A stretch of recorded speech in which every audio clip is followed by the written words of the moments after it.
Hey, everybody. Welcome, welcome, welcome. It is Warrior Wisdom Wednesday. Listen, I am so excited to be here today. We have been on an amazing series called The Fruit of Soul Care because we hear a lot about self care, but we don't hear enough about soul care, which is it's like self care 2.0. And so we have been on this four-part series. Today we are on part four, right? We are on part four. But before I get into all of that, I just want to welcome you all to Warrior Wisdom Wednesday. We are here every week on Wednesday between noon and 12:30 is when we get our start. And then I try not to be before you long, maybe about 20 to 30 minutes, just imparting some wisdom. As I learn it, I share it with you all. So, my name is Ayana Henderson. I am the generational change agent. And my mission is to help Black women accelerate their healing so that they can live a life that they are proud of and help their children do the same. We believe that it doesn't take years of therapy to heal. And with our framework, we've done it in just 6 months. 6 months, y'all. 6 months. So, like I said, we are doing the series that's called The Fruit of Soul Care. So, just like we have the fruits of the Spirit, like love, joy, peace, patience, kindness, goodness, gentleness, faithfulness, and self control, the fruit of soul care, healing your soul, also bears fruit. And so over the month of September, I've broken down the six that I believe come as a result of doing some internal work, which is a little different than how I perceive self care, right? I look at self care as something that is temporary. In the moment, it helps you, it guides you. But when I'm saying soul care, when I'm referencing soul care, what I'm talking about is more of the deep internal work to heal from some of the emotional wounds and some of the trauma that we've experienced, right? So, soul care is when one prioritizes their mind and spirit while tapping into resources, routines, and rituals that help them maintain an emotional and spiritual wellness internally. It is my belief that soul care encompasses, it works on your mind, your body, and your spirit with an emphasis on healing from emotional and traumatic events in your life. And so, over the past couple of weeks, I have talked about the first four, which are confidence, clarity, courage, and capacity. And so today I'm going to be talking with you about conviction and contentment, the final two fruits of soul care, right? And so when we're thinking about what are the results or what are the benefits or why would we even embark on a journey in which we want to, practice or live out soul care or seek it out, right? It's very similar to going to therapy, right? You feel like you just need to talk to someone, you need to deal with some of the pains, or maybe you're not sure why you're responding or reacting a certain way. Maybe you are becoming very angry and you're not really sure why this is happening. Maybe you see a pattern or a cycle of how you handle relationships. You jump in a relationship, you get to 6 months, then you jump out the relationship, you get in a relationship, you jump out. And so we wonder why we're dealing with these things. And a lot of the times it's because we haven't actually named the thing that we are experiencing some sort of trauma response to. Like our behavior is an actual response to some sort of trauma that we experienced, right?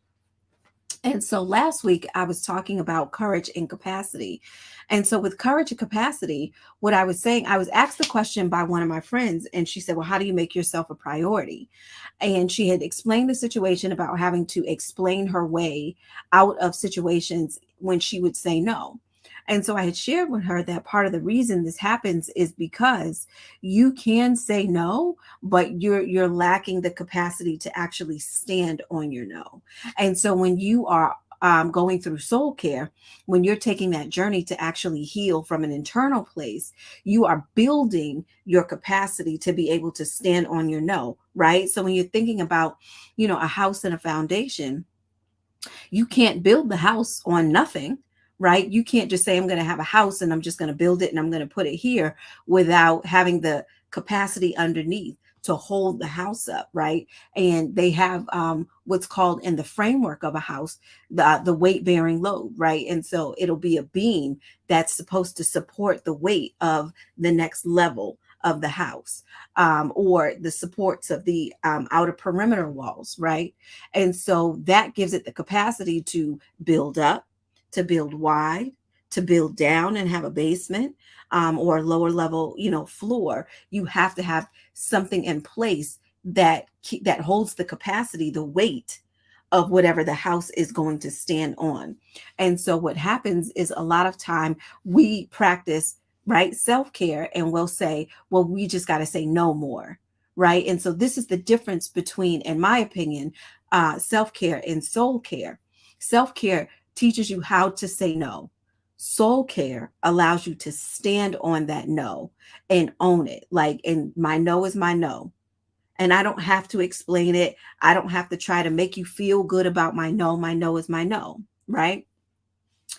And so today we're talking about conviction and contentment, which comes out of the courage and capacity. So each one kind of builded on, they builded, that's not even a word. Each one built on, each day built on the next, right? So what is conviction? Conviction is an unshakable belief in something without the need for proof or evidence, right? And so we hear a lot about walking in conviction, about walking in faith. I'm convicted of who I am, right? And so we're not talking about it, or at least I'm not talking about it in this particular instance of conviction, convicting someone of something guilty, of something wrong that they've done.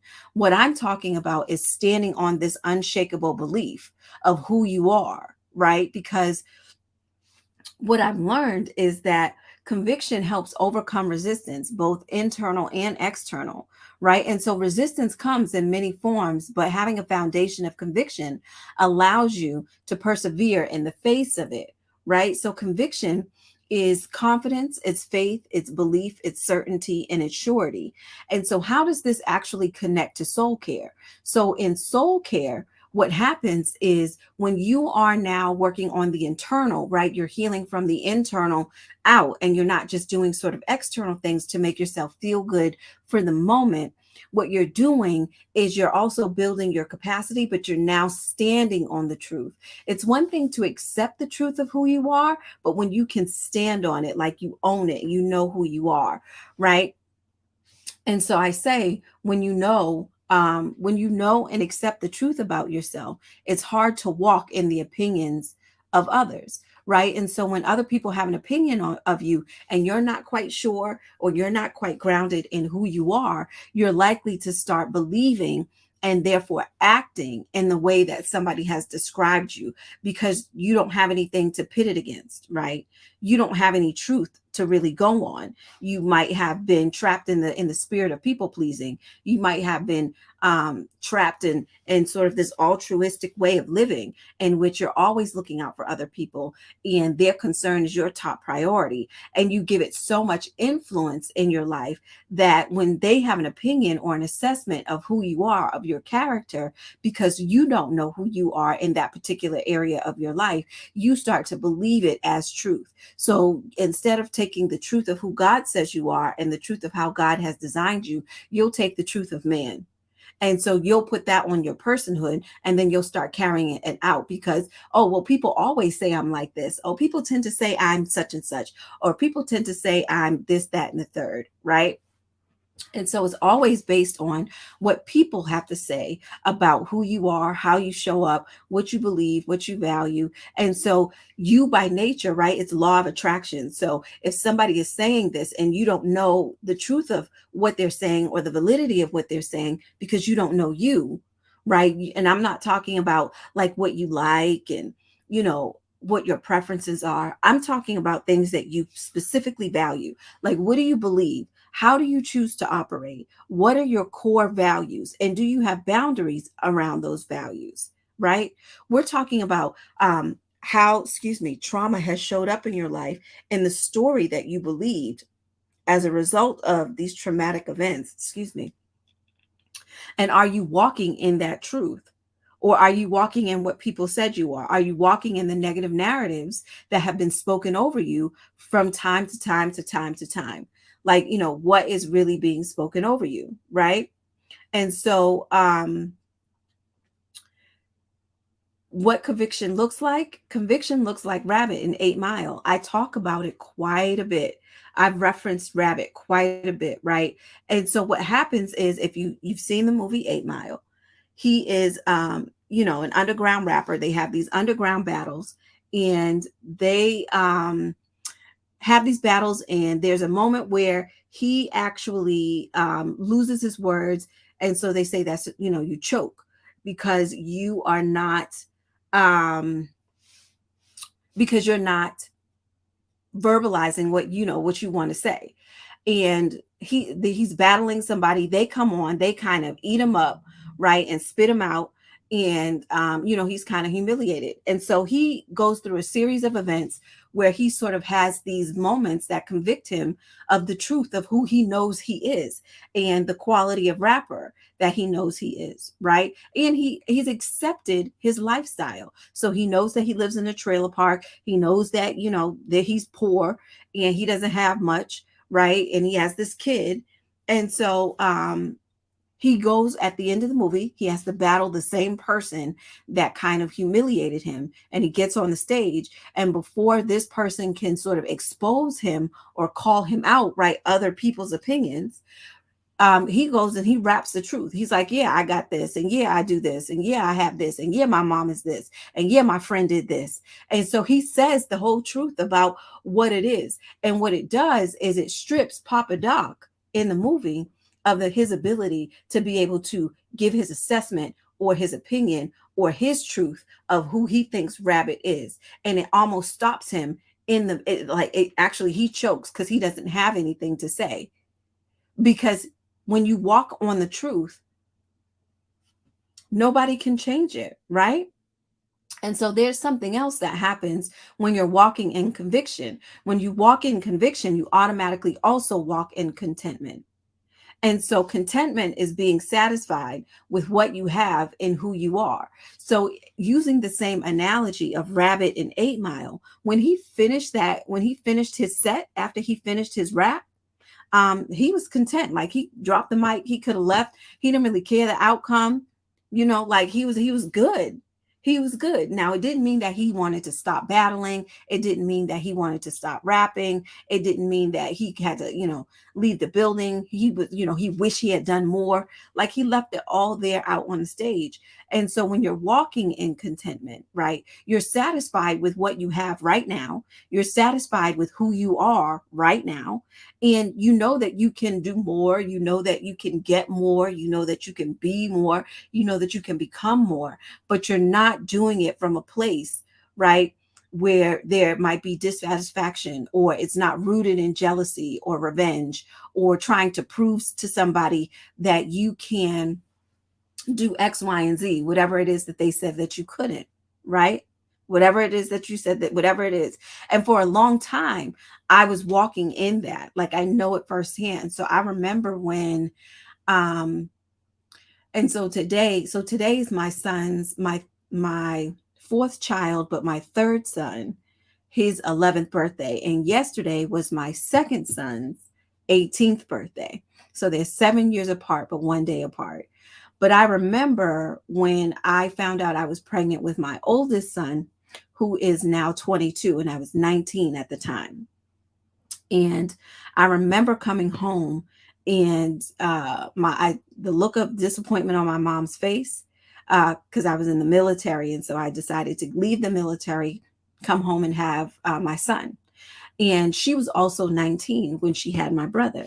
And so I just remember her and the disappointment that she had. And I think it took her a couple of weeks to actually sort of have a conversation and accept that this is where I'm at. At this point, I think I was now almost 5 months pregnant by the time she was really kind of coming around and accepting that her daughter is pregnant and she's going to have this baby.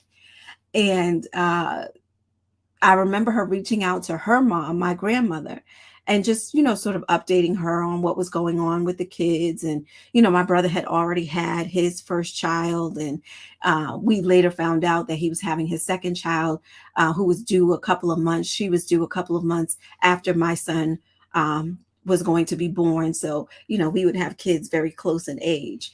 And his first son is like mine.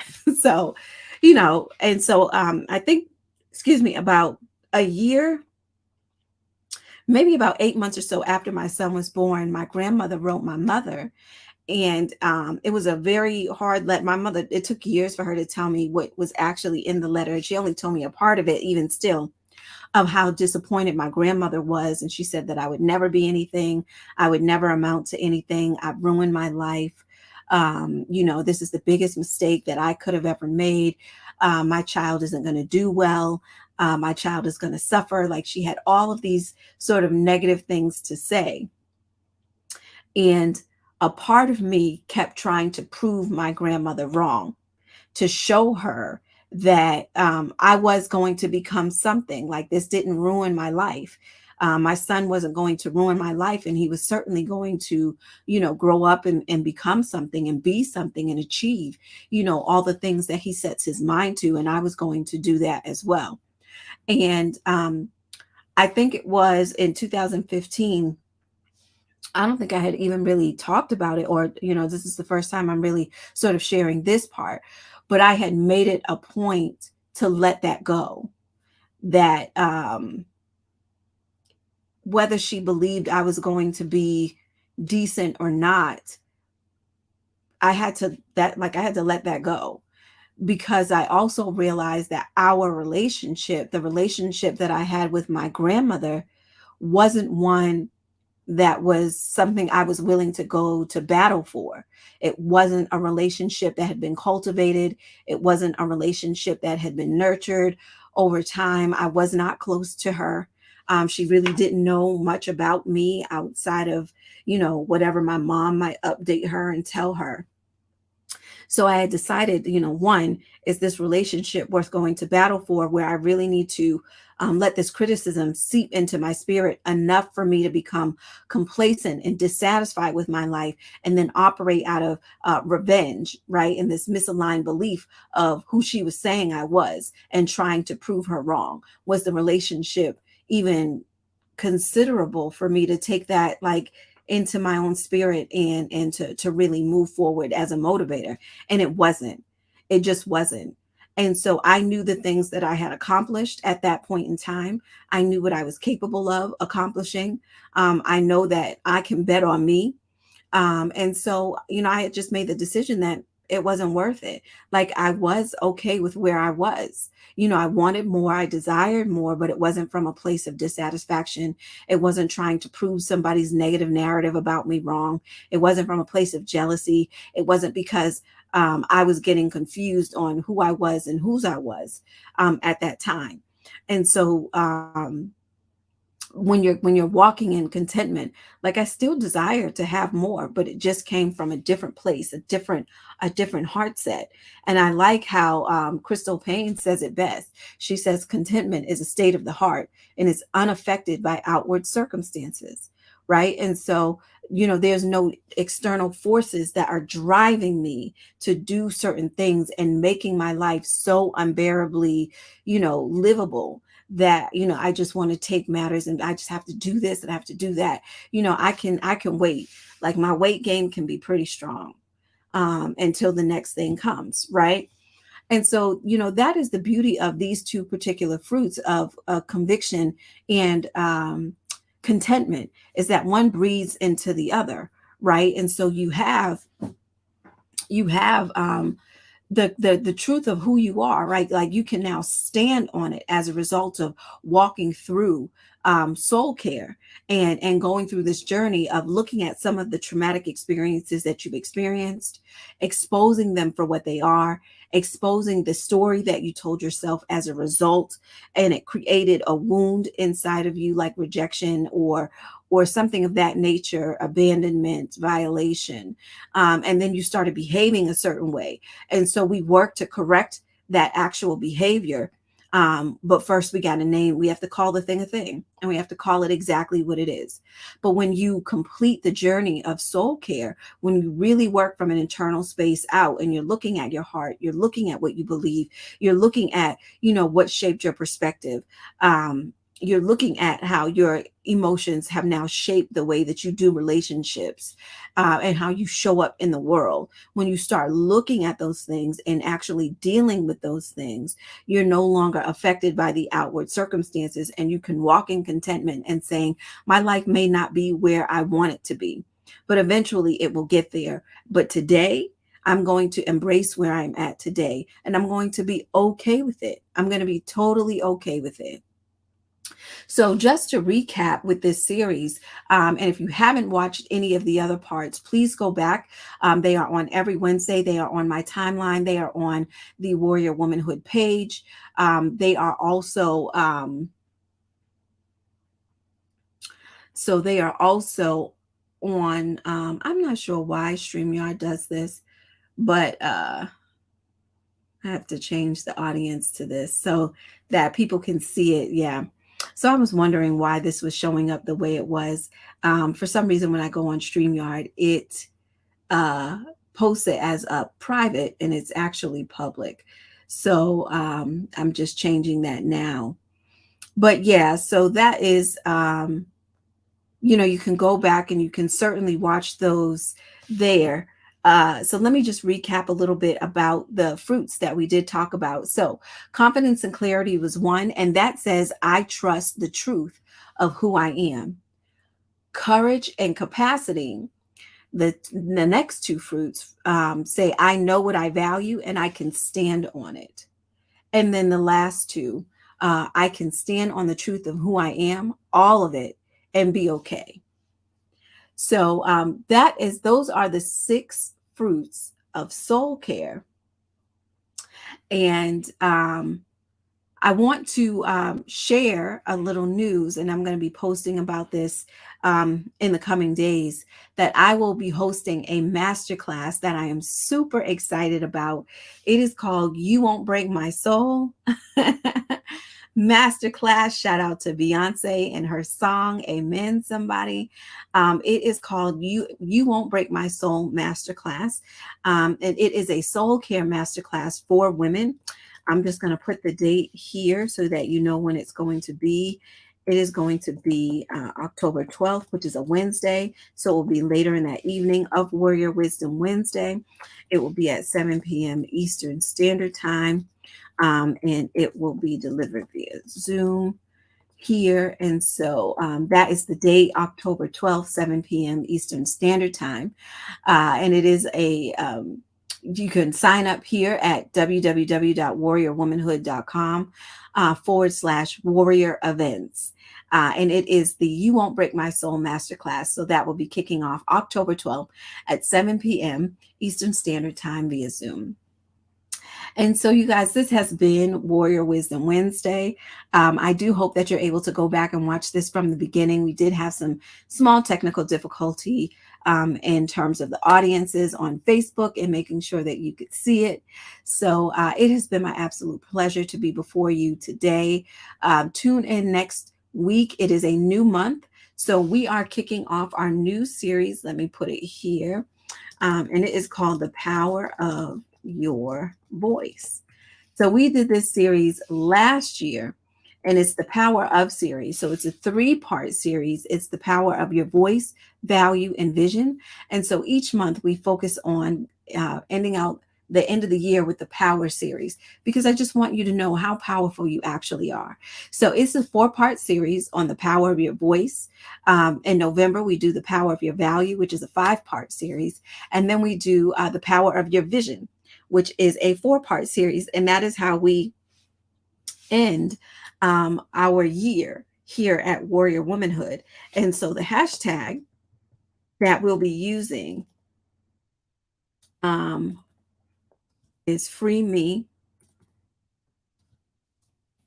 for 2023. And so that's the hashtag that we'll be using is Free Me for 2023. And it's all about having your personal freedom, your personal power, and walking into the next year prepared for who you say you want to become. And so I start by activating your voice, and then I help you use your voice to activate your value.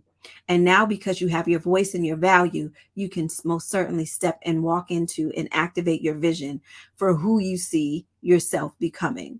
Amen, somebody. Amen, somebody. So, listen, it has been another wonderful Warrior Wisdom Wednesday. I thank you so much for tuning in. I am Ayana Henderson, the Generational Change Agent. Thank you so much for watching. And for those that are watching on the replay, thank you so much for tuning in.